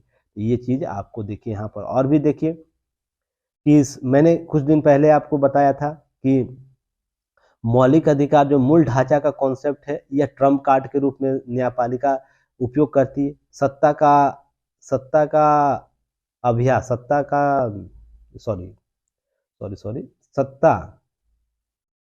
सत्ता मिलना और सत्ता का अभ्यास करने में अंतर होता है। तो यहाँ पर जब मूल ढांचा का सिद्धांत दिया गया, तो न्यायपालिका क्या करती है कि इसे ट्रम्प कार्ड के रूप में यूज करती है। ट्रम्प कार्ड करने का मतलब कि जहाँ भी कमजोर अपने आप को, खुद को देखेगी, इसी सूटकेस के तौर पर आपको एक अटैची खोलेगी, मूल ढांचा का एक अटैची खोलेगी और इसमें कोई विषय डाल देगी कि हाँ, ये मौलिक अधिकारों का उल्लंघन करेगा, इस पर मूल ढांचा है संविधान का, इस पर किसी भी संस्थाओं का, कार्यपालिका विधायिका को इस पर शक्ति नहीं है कि नेगेटिव सेंस में इसका संशोधन कर दे। तो यहाँ बात आ जाएगा कि न्यायालय को इससे क्या हो गया। मैंने आपको याद होगा कि मौलिक अधिकार और राज्य के नीति निर्देशक सिद्धांत के बीच जब विवाद पढ़ा रहा था पॉलिटिक्स क्लास में, तो मैंने वहाँ बताया था सत्ता का अभ्यास कॉन्सेप्ट। उसमें न्यायपालिका क्या हो गई कि न्यायपालिका का स्थान रखा गया था आर्टिकल 50 के संदर्भ में, क्या कि यानी संविधान हमारे यहाँ सर्वोच्च है, सर्वोच्च स्थान रखता है, पर यह न्यायपालिका है ना, स्वतंत्र रूप से काम करेगी। पर मैंने आपको मूल ढांचा का जब सिद्धांत पढ़ाया था, तो उसमें बताया था ना कि यह स्वतंत्र न होकर सर्वोच्च की स्थिति में आ गई है। आप लोगों को याद होगा, कमेंट सेक्शन में बताइएगा जिन्होंने क्लास किया था, क्या मैंने ये कॉन्सेप्ट, ये लाइन बताया था या नहीं बताया था कि मूल ढांचा के बाद सर्वोच्चता का जो सिद्धांत, स्वतंत्रता का जो सिद्धांत था, वो कहीं ना कहीं बदलकर सर्वोच्चता का सिद्धांत में कन्वर्ट हो गया। और आज 22-23 का दौर है, तो जहां पर लगता है कि आप संविधान हमारे यहाँ सर्वोच्च है, पर हमारे यहाँ न्यायपालिका सर्वोच्च चलन कर रही है, अर्थात सर्वोच्च स्थिति को दर्शा रही है। इसके आड़ में, इसके सूटकेस के दायरे में आप हर वो चीज़ काम करने को स्वतंत्र है। न्यायपालिका सर्वोच्च स्थिति रखती है, जहाँ पर वो किसी भी विषय पर किसी भी चीज़ों को बदल सकती है, और उस पर सवालिया निशान इसलिए नहीं किया जाएगा, सवाल नहीं किया जाए क्योंकि वह हमारे लिए संज्ञान ले सकता है, या तो इस प्रकार से कुछ मर्यादा का कॉन्सेप्ट देता है, लोकतांत्रिक मर्यादाओं के संदर्भ में मर्यादा ऐसी होनी चाहिए जहाँ पर न्यायपालिका। अब पर मैंने आप लोग उस दिन भी बताया था कि संस्थाएं जो भी हो, वो कार्यपालिका हो, विधायिका हो या न्यायपालिका हो, सभी से प्रश्न कौन करेगा? जनता करेगी। जनता कर सकती है, और इस पर न्यायपालिका को भी स्वतः संज्ञान लेने की जरूरत नहीं है, क्योंकि आप जब तक स्वतंत्र नहीं होंगे, जब तक आप पर दबाव नहीं दिया जाएगा, इस पर सर्वसर्वा कौन है? संविधान से भी बड़ा कौन है? आपको मैं बताऊं, मेरे नजरिए से संविधान से बड़ा हमारे जनता है, देश की जनता है, क्योंकि संविधान इससे बना है, इसके लिए बना है। तो सबसे सॉवरेन व्यक्तित्व कौन रखता है? आपको जनता रखती है। जनता के हर वो सवाल वो आपसे कर सकती है, जो आप इसके लिए आप कोई भी प्रश्न उसके मन में शंका को दूर करने का प्रथम कर्तव्य सभी संस्थाओं की होनी चाहिए। तो ये चीज़ें आपको ध्यान रखने की ज़रूरत है। यहीं पर बातें यहाँ पर की गई है। तो यहाँ पर देखिए, नियुक्ति के संदर्भ में कुछ अनियमितता है आपको अकील कुरैशी के संदर्भ में देखने, सौमित्री सेन के संदर्भ में देखने को मिलती है। तो सारे चीज़ें यहाँ पर दी गई है, जो बातें मैं बोल रहा हूँ उसको बस आप लोग इंक्लूड करना है। यहाँ पर देखिए, अब राष्ट्रीय नियुक्ति मैंने उस दिन भी बात किया था एनजेसी की, जब एन जो नेशनल जो नियुक्ति प्रक्रिया थी जजमेंट का एनजेसी, इसकी जब नियुक्ति के बारे में बात की गई थी, आपको जब कॉलेजियम की व्यवस्था पढ़ाई जाए तो उसमें मैंने उस दिन इसकी चर्चा की थी। उस दिन मैंने बताया था, आज तक न्यायालय को ये नहीं बताया गया न्यायालय के द्वारा कि इसको किस आधार पर है ना आपने अनियमितता इसको असंवैधानिक करार दिया। केवल इस मात्र से कि कोई एक सार्वजनिक व्यक्ति इसमें इंक्लूड हो रहा है, तो जनता, अगर जनता का प्रतिनिधि जा रहा है जिसका चयन आप ही कर रहे हैं, तो कैसे आप बता सकते हैं यह व्यक्ति असंवैधानिक होगा। इसका मतलब जनता का कॉन्सेप्ट जो है आप उसको नकार रहे हैं, इसको आपने स्पष्ट नहीं किया गया है, अभी तक स्पष्ट नहीं किया। तो ये आपको समझने की जरूरत है कि यहाँ पर बातें जो की गई तो किस रूप से की गई हैं। जिनका चयन देखिए यहाँ पर बातें की गई है ना कि अध्यक्ष दायित्व तो स्वयं मुख्यमंत्री को दिया गया था। इस कमिटी, इस जो राष्ट्रीय न्यायिक नियुक्ति आयोग बनाया गया था उसमें उसका अध्यक्ष कौन होगा, मुख्य न्यायाधीश होगा। उसके बाद इसमें जो दो वरिष्ठ न्यायाधीश होंगे, कानून मंत्री होंगे, दो अन्य ख्याति प्राप्त जनों का प्रावधान था, जिनका चयन एक समिति करती, जिसमें प्रधानमंत्री, नेता प्रतिपक्ष और स्वयं मुख्य न्यायाधीश होते। तो इस व्यक्ति के चयन में क्या प्रक्रिया है, पहले हम और संस्थाओं में ऐसे व्यक्ति का चयन नहीं करते जिसमें नेता प्रतिपक्ष हो या स्वयं मुख्य न्यायाधीश रहा हो। तो इसका मतलब आप जो कॉन्सेप्ट संविधान द्वारा दिया गया है अन्य लोगों के चयन में, आप उस पर सवालिया निशान कर रहे हैं। अर्थात आप में जब नियुक्ति की जाएगी तो इस पर सवाल निशान कर सकते हैं। अन्य में यह जो समिति है नियुक्ति कर रहा अन्य किसी व्यक्ति का, तो वो क्या कर रहा है, वो क्या कहते हैं आप वो असंवैधानिक नहीं है, पर आपके लिए कोई नियुक्ति करेगा यह समिति तो असंवैधानिक हो जा रहा है। इसका मतलब आप संविधान को, जो संविधान का प्रारूप है, संविधान की जो मंशा है, उस पर प्रश्न चिन्ह कर दिए। पर इसका निराकरण आप कैसे करेंगे, इसका जवाब आज तक नहीं आपने दिया है। ये चीजें समझने की जरूरत है। आज तक यह समझ में नहीं आया कि लोकतांत्रिक सिद्धांत के अंतर्गत न्यायाधीशों की नियुक्ति करते, तो ऐसा भारत में कैसे कॉन्सेप्ट है। विश्व में बिरला ही है कि हमारा देश का एक कॉलेजियम प्रणाली है जहाँ पर न्यायाधीश ही न्यायाधीशों की नियुक्ति कर रहा। अर्थात कहने का मतलब यहाँ पर, कहने का मतलब दूसरे सेंस में नहीं लीजिएगा तो मैं यहाँ एग्जाम्पल दे सकता हूँ, पर मैं जानता हूँ अगर वीडियो वायरल कीजिएगा आप लोग तो न्यायपालिका तक जाएगी और ये चीज़ें क्या होगी, कहीं ना कहीं अर्थ से अनर्थ निकल जाएगा, क्योंकि लोग कट पेस्ट करना जानते हैं। यहाँ पर ध्यान ये देना है आपको कि हम पद की नियुक्ति पद से नहीं कर सकते हैं, ध्यान ये रखना है। अर्थात जिस पद, एक समानांतर पद के लिए एक समानांतर व्यक्ति द्वारा नियुक्ति होनी चाहिए। सोच के देखिएगा, कल वो न्यायाधीश जो भी आपको हाई कोर्ट के न्यायाधीश हो, सुप्रीम कोर्ट के न्यायाधीश हो, वो कल जाके सुप्रीम कोर्ट के मुख्य न्यायाधीश बनेंगे। ये कहीं ना कहीं एक धूमिल मंशा को दर्शाता है, जिसको सुधार करने की जरूरत है। उसी में देखिए बातें यहाँ की गई है, केशवानंद भारतीवाद की बात की गई, जहाँ पर मूल ढांचा का संविधान दिया गया था, जो मैंने आपको बताया था। यहाँ का देखिए न्यायिक पुनरीक्षण की बात की गई है, न्यायिक पुनरीक्षण का जो अधिकार दिया गया, मगर न्यायिक सर्वोच्चता का सिद्धांत क्या हो गया, को अस्वीकार कर व्यवस्थापिका और न्यायपालिका संतुलन स्थापित था यह कॉन्सेप्ट। अतः विधि के द्वारा स्थापित प्रक्रिया न विधि के सम्यक प्रक्रिया के आधार पर न्यायपालिका को न्यायिक पुनरीक्षण का अधिकार दिया गया। तो ध्यान रखिएगा, मैंने ये सब सारे कॉन्सेप्ट आपको क्लियर किए हैं। विधि के द्वारा सम्यक प्रक्रिया, विधि के द्वारा स्थापित प्रक्रिया, न्यायिक सर्वोच्चता, न्यायिक पूर्वालोकन का सिद्धांत। तो जितने भी पॉलिटी क्लास में मैंने ये सब चीज़ें कवर की गए, उसे रिकॉल कीजिए, बैकग्राउंड में लाइए और इसको यहाँ पर पुट कीजिए। तो यहाँ पर क्या होगा आपको पता चलेगा। मूल ढांचा के बाद मैंने आपको बताया था कि मूल ढांचा आने के बाद देखिए यहाँ पर बातें लिखी गई है ना, संविधान के मूल ढांचा सिद्धांत प्रतिपादन सर्वोच्च न्यायालय के न्यायिक सर्वोच्चता के अधिकार की ओर बढ़ गया है। तो यह अब लगने लगा है कि यह संविधान से भी सर्वोच्च स्थिति को कायम कर लेगा। हालांकि संविधान सर्वोच्च है, इसी के संदर्भ में काम कर रहा है, पर संविधान में क्या परिवर्तन होना चाहिए, किस स्तर का परिवर्तन होना चाहिए, कितनी सीमा तक परिवर्तन होना चाहिए, कौन निर्धारित कर रहा है? आपको सर्वोच्च न्यायालय निर्धारित कर रहा है। तो ये चीज़ें कहीं ना कहीं हमारी लोकतांत्रिक व्यवस्थाओं के लिए खतरा उत्पन्न कर देगा। चीज़ें हमें जल्द से जल्द संवाद का स्तर पर लाकर इस सब चीज़ों को सुधारने की जरूरत है। अब यहाँ पर देखिएगा 2-3 प्रश्न यहाँ पर किया गया है। यह प्रश्न लाजमी है, आपको ध्यान रखने की बात है कि देखिए यहाँ पर जनता के मन में न्यायिक नियुक्तियों को लेकर संशय होता है, लगता है कि कैसे कर सकता है कोई, किंतु न्यायपालिका के प्रति आदर भाव के चलते कोई प्रश्न नहीं उठाता, नहीं तो आप स्वतः संज्ञान ले लेंगे, उससे दंडित कर देंगे। ऐसे में न्यायपालिका को विचार करना चाहिए, कहीं जनता का यह विश्वास टूट न जाए। और मैं लगातार आपको भी बोलता हूँ पहले, कोई भी संस्था को यह अधिकार नहीं कि लोकतांत्रिक जो व्यवस्थाएं स्थापित की गई है उसका एकमात्र अंश मात्र भर भी उसका खंडन करे। मैं बोलता हूँ ना बार बार ये बातें, तो यहाँ पर बात की जा रही। और वो दिल्ली का एग्जाम्पल मैं दूँ, या तो न्यायपालिका कार्यपालिका या न्यायपालिका विधायिका का विवाद का संदर्भ दूँ, तो वहाँ पर मूल मकसद क्या होता है कि लोकतांत्रिक जो मान्यताएं हैं, संस्थाएं हैं स्थापित की गई है, उसमें जनता का विश्वास न टूट जाए। जिस दिन जनता का विश्वास टूट जाएगा तो सारे सिस्टम क्लैप्स होना शुरू कर देंगे। तो यहाँ पर ध्यान रखिएगा ये सब चीज़ों को। अब संसद कार्यपालिका जनता के प्रति उत्तरदायी होती है, लेकिन न्यायपालिका किसके प्रति उत्तरदायी होगी? जनता के पीछे पूछे लंबित मामलों में।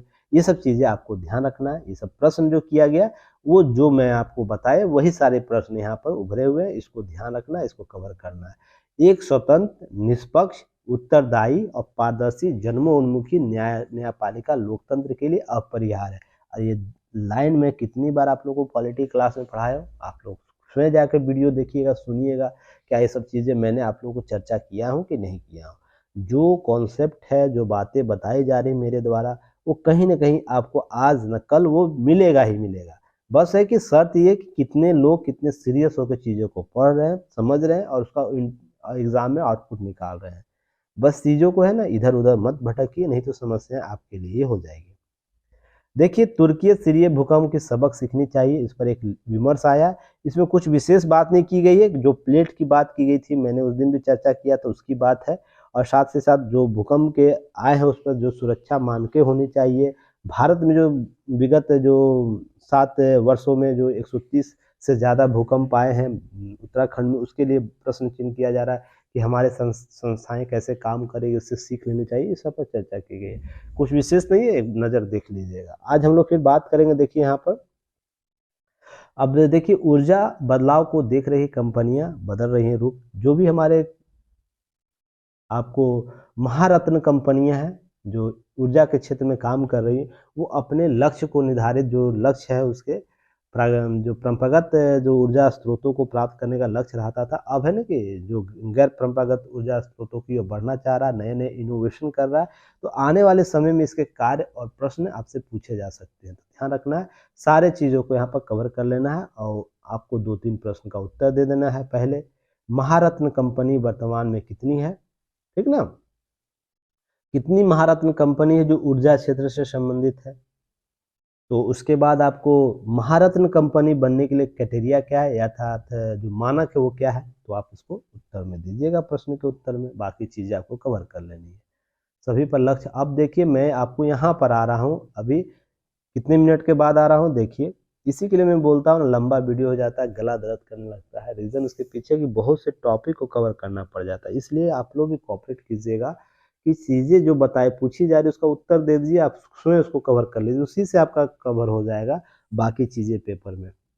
अब देखिए यह जो एनडीआरएफ का जो तुर्की में गया है, 6 वर्षीय बच्चे को बचाया गया है अभियान। तो देखिए एक महिला, तुर्की महिला एक अधिकारी उनको गले लगाकर उनको किस कर रही है, अर्थात ये प्यार दर्शा रही है, उनके उदारता को दर्शा रही है कि हम आपके पास कृतज्ञ हैं।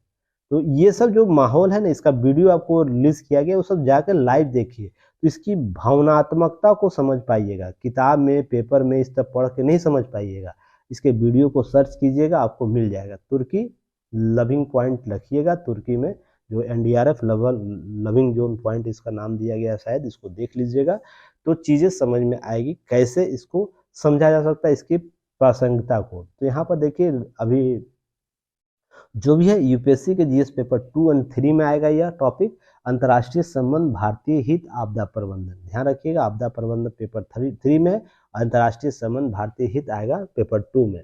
तो यह एनडीआरएफ जो गया है वहाँ पर तुर्की में जो आपदा आई है तुर्की सीरिया के मामले में, बाकी पहले चर्चा की जा चुकी है। एनडीआरएफ लगातार चर्चा में, उसके बारे में कुछ हम फटाफट देख लेंगे, चर्चा कर लेंगे ताकि चीज़ों को कवर किया जा सके। देखिए, आपदा जो अनुक्रिया बल है, नेशनल डिजास्टर जो रिस्पांस फोर्स है, एनडीआरएफ, ध्यान रखिएगा आपदा प्रबंधन अधिनियम 2005 के तहत 2006 में 6 बटालियन के साथ एनडीआरएफ की स्थापना की गई थी। वर्तमान में 12 है, तो ध्यान रखिएगा वर्तमान में एनडीआरएफ के 12 बटालियन, जिसमें बीएसएफ, सीआरपीएफ के 3-3, सीआईएसएफ, एसएसबी और आईटीबीपी के 2-2 बटालियन शामिल है। तो ध्यान रखिएगा 3-3 बटालियन किसके हैं, बीएसएफ और सीआरपीएफ के, और आपको 3 जो और भी सेना के अंग हैं, जो सशस्त्र सेना के बल हैं, उसमें से सबके 2-2 बटालियन, तथा प्रत्येक बटालियन में लगभग 1149 सदस्य होते हैं। तो आप गुना करिएगा तो लगभग 1788 या तो इसी के आसपास आपको आ जाएंगे कुल एनडीआरएफ की क्षमता के बारे में। इतने लोग मिलकर पूरा देश विदेश जहां भी एनडीआरएफ की जरूरत होती है भारत सरकार उसे भेजती है और एक सफल अभियान पर लौटती है। इसका रेशियो बहुत बेहतर है, जो भी सफलता ग्रास, अभी तक लगभग इन्होंने 8 लाख से अधिक लोगों की जान बचाई है। सोच के लिए जब से इनका 2005 से 6 के बाद से जब इसकी स्थापना हुई है, उससे लेकर 23 तक अब तक का मैं रिपोर्ट आपको दे रहा हूँ, लगभग 8 लाख से अधिक लोगों का ये जान बचा चुके हैं। तो सोचिए कितनी बड़ी ये आपदाओं को मानव क्षति होने से रोके हैं। तो ये सब आप चीज़ों को समझिएगा, ये देश विदेश सभी का आंकड़ा है। अब देखिए 12 आपको मैंने पिक्चर भी ग्रुप में शेयर किया है भारत का मैप के साथ। यहाँ 12 देखिएगा, 12 का यहाँ पर लिखा होगा बटालियन का नाम, ऑपरेशनल बटालियन, उसका सेंटर कहाँ उसे देखिएगा। उसी में गुवाहाटी है असम, कोलकाता पश्चिम बंगाल, मुंडेली उड़ीसा, अरकेना तमिलनाडु, पुणे महाराष्ट्र, वडोदरा गुजरात, गाजियाबाद उत्तर प्रदेश, भटिंडा पंजाब, पटना बिहार, विजयवाड़ा आंध्र प्रदेश, वाराणसी उत्तर प्रदेश, ईटानगर अरुणाचल प्रदेश। यह एनडीआरएफ के साइड से लिया गया है, तो आप इसे विश्वास के साथ देख सकते हैं, ठीक ना। बिहार, अब कौन कौन हाल ही में विपदा था जिस पर एनडीआरएफ ने बेहतर काम किया है, तो 2000 जब गुजरात में जब भूकंप आए थे, उसके बाद 2002 के बाद और भी आपदाएं आए थे, उसके बाद 2005 में, उसके बाद लगातार एनडीआरएफ काम कर रहा है इस क्षेत्र में। तो बिहार का कोसी बाढ़ आया था 2008 में, लगातार बिहार में बाढ़ आते एनडीआरएफ टीम काम करती है। तो लेह में क्लाउड ब्लस्ट जो 2010 में आया था, मायापुरी विकिरण नई दिल्ली में 2010 में हुआ था, उत्तराखंड ऑपरेशन 2013, जम्मू कश्मीर बाढ़ 2014, चेन्नई अर्बन फ्लड्स जो 2015 में आए थे, केरल बाढ़ 2018, कुंभ मेला प्रयागराज 2019 जो आयोजन हुआ था उसमें एनडीआरएफ टीम गई हुई थी, चक्रवात एम्फेल, निसर्ग, फानी, विशाखापट्टनम में गैस रिसाव घटना 2020, भिवंडी महाराष्ट्र बिल्डिंग ढाना जो घटना हुआ 2020 में, उत्तराखंड भूस्खलन 2021, उत्तराखंड त्रासदी 2022 जो उत्तराखंड भूस्खलन जो 2021 में हुआ था, और अभी हाल में जो जमीन फट गया है ना, दिसंबर के माह से जो स्टार्ट हुआ है 22 में, अभी तक चल ही रहा है। तो वहाँ पर चीज़ें एनडीआरएफ की टीम लगी हुई है। ऐसे छोटे मोटे बहुत से एनडीआरएफ की टीम काम की जो महत्वपूर्ण है, मैंने यहाँ पर इनपुट कर दिया ताकि एग्जाम में आप लोग इसे कवर कर सकें। नोट याद रखिएगा, एनडीआरएफ की टीम गृह मंत्रालय के अधीन काम करती है, उसकी संस्थाएं। और एक नोट यहाँ याद रखिएगा, 28 से 30 नवंबर 2022 को उत्तर प्रदेश के आगरा में मल्टी एजेंसी मानवीय सहायता आपदा राहत अभ्यास समन्वय 2022 का आयोजन किया गया, जिसमें एनडीआरएफ से लेकर भारत के जितने भी मानव सहायता संस्था है ना, उसने भाग लिया। एयरफोर्स भी उसने मॉडरेट करा था, काम कर रहा था। बहुत सी संस्थाएं हैं जो आपको इसके बारे में पीआईबी का लिंक होगा, मैं शेयर कर दूंगा ताकि आप इन सब चीज़ों को देख लीजिएगा, ठीक ना। तो इसे याद रखना है। उसके बाद एनडीआरएफ की भूमिका क्या है, प्राकृतिक और मानवीय आपदा जो निर्मित आपदा है त्वरित सहायता प्रदान करना, राहत बचाव से जुड़ी अलग अलग सुरक्षा एजेंसियों से समन्वय स्थापित करना, आपदा क्षेत्र के लोग सुरक्षित बाहर निकालना और राहत सामग्री का वितरण करना। आपदा मोचन एनडीआरएफ की रही है और महत्वपूर्ण भूमिका रही है, जिसमें 8 लाख से अधिक लोगों को नुकसान होने से बचाया गया है।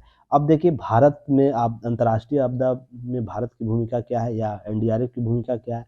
यूक्रेन, नेपाल आदि जो अन्य देश है, जैसे हाल ही में यूक्रेन में एनडीआरएफ की टीम गई थी रसद लेकर, वहाँ पर जो जान माल की क्षति हुई थी वहाँ पर सहयोग किया था। अफगानिस्तान में भी कुछ चीज़ें देखने को मिली थी, अब जो वापसी लाना था भारत में, तो एनडीआरएफ की कुछ टीम गई थी, रिस्पॉन्स टीम गई थी। तो ध्यान रखिएगा, ये सब चीज़ें आपको याद रखनी चाहिए। केवल प्राकृतिक आपदाओं में नहीं, मानवीय आपदाएं भी जब कभी आती है, वहाँ भी एनडीआरएफ की टीम पहुँचती है, काम करती है। भारत विभिन्न देशों सुरक्षा बलों का प्रशिक्षण प्रदान करता है। बहुत से देश भारत में एनडीआरएफ की टीम जो है उससे लेने देखिए यहाँ पर आते हैं प्रशिक्षण के तौर पर, तो अंतर्राष्ट्रीय सहयोग करता है। विगत कुछ वर्षों में भारत सार्क के क्षेत्र में आपदा प्रबंधन कर्मियों को प्रशिक्षण केंद्र बना हुआ है। लगातार सार्क के जितने भी देश है, तो आप लोग कमेंट सेक्शन में बताइएगा सार्क के कौन कौन देश आते हैं, सार्क की स्थापना कब हुई, लास्ट बैठक कब हुई है सार्क की, तो उसके जितने भी कर्मियों को प्रशिक्षण देती है, ताकि भारतीय महाद्वीप में जो सार्क का क्षेत्र है वहाँ पर क्या किया जाए, इस प्रकार की गतिविधियों को डेवलप किया जा सके, और प्रशिक्षण जब भी आपदा आए तो क्या करें हम लोग उसे तुरंत त्वरित कवर कर सके। और देखिए भारतीय रिस्पॉन्स जो टीम है, बहुत क्विक रिस्पॉन्स टीम, नेपाल का हो या तो अभी आप तुर्की का ले लीजिए, तुर्की हमारा कभी सहयोगी रहा नहीं था हाल के दशकों में, पर उसने भारत के इस ऑफर को तुरंत समझा है, क्योंकि एनडीआरएफ के बारे में आपको पूरा विश्व जानता है, यूएनओ तक चर्चा इसकी है। और जल्द ही यूएनओ का जो अंतर्राष्ट्रीय एनडीआरएफ को अंतर्राष्ट्रीय बचाव कार्यों में सफल अभियानों के कारण जो भी है कि अंतर्राष्ट्रीय बचाव दल कार्यक्रम जो यूएनओ की संस्था द्वारा क्रियान्वित की जाती है, उसमें शामिल करने की प्रक्रिया प्रारंभ की जा रही है।